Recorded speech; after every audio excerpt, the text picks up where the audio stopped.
1 Samuel chapter 24. When Saul got back from fighting off the Philistines, he heard that David was in the desert around En-Gedi. Saul led 3,000 of Israel's best soldiers out to look for David and his men near Wild Goat Rocks at En-Gedi.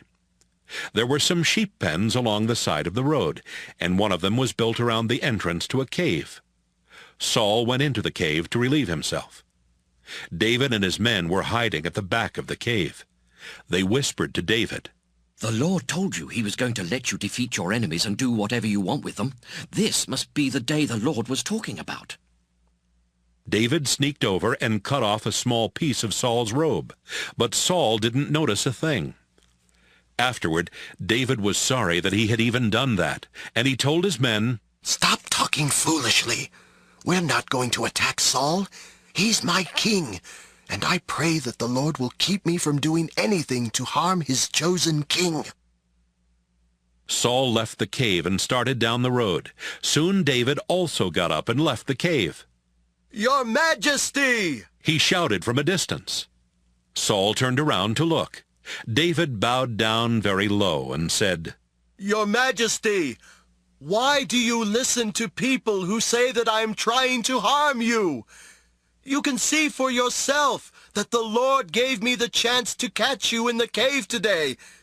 Some of my men wanted to kill you, but I wouldn't let them do it. I told them, I will not harm the Lord's chosen king. Your Majesty, look at what I'm holding. You can see that it's a piece of your robe. If I could cut off a piece of your robe, I could have killed you. But I let you live. And that should prove I am not trying to harm you or to rebel.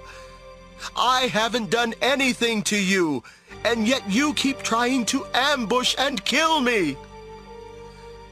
I'll let the Lord decide which one of us has done right. I pray that the Lord will punish you for what you're doing to me, but I won't do anything to you.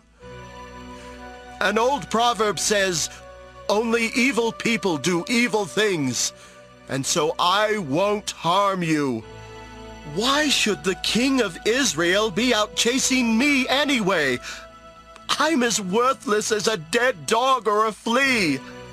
I pray that the Lord will help me escape and show that I am in the right." "David, my son, is that you?" Saul asked. Then he started crying and said, "David, you're a better person than I am. You treated me with kindness, even though I've been cruel to you. You've told me how you were kind enough not to kill me when the Lord gave you the chance. If you really were my enemy, you wouldn't have let me leave here alive. I pray that the Lord will give you a big reward for what you did today. I realize now that you will be the next king, and a powerful king at that. Promise me, with the Lord as your witness, that you won't wipe out my descendants. Let them live to keep my family name alive." So David promised, and Saul went home. David and his men returned to their hideout.